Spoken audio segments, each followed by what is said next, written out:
தமிழ்நாட்டின் மக்களவை தொகுதிகளின் எண்ணிக்கையை குறைக்க சதி செய்கிறீர்கள் என மதுரை நாடாளுமன்ற உறுப்பினர் சு வெங்கடேசன் குற்றம் சாட்டியுள்ளார்.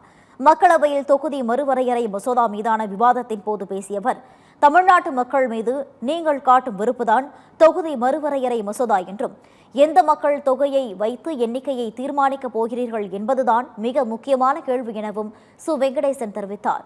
பாஜகவின் திரைமறைவு திட்டங்களுக்கு உடன்பட மாட்டோம் என்றும் அவர் கூறினார்.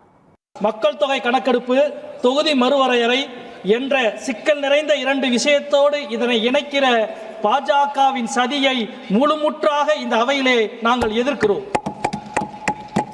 50 ஆண்டுகள் கிடப்பிலே இருக்கிற ஒரு பிரச்சனையை 50 மணி நேரத்துக்கு முன்பு மசோதாவை கொடுத்துவிட்டு அவசரமாக விவாதிக்கிறீர்கள்.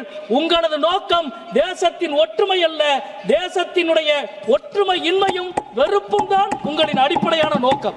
எந்த சென்சஸ் அடிப்படையில் இந்த மறுவரையறை கமிஷன் செயல்பட போகிறது என்பதை பற்றி நீங்கள் ஏன் பேச மறுக்கிறீர்கள்? மிக எளிமையான உண்மை, 2011ஆம் ஆண்டு சென்சஸ் என்றால் தமிழ்நாட்டுக்கு 60 வராது, 51 தான்.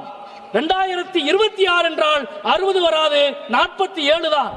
நண்பர்களே, தெரிந்து கொள்ளுங்கள், இப்பொழுது இருக்கிற இந்த அவையில் தமிழ்நாட்டின் பங்கு 7.18%. ஆனால் இனி வரப்போவது 5.7% மட்டும்தான். நீங்கள் எங்கள் எண்ணிக்கையை குறைக்க என்னவெல்லாமோ சதி செய்கிறீர்கள்.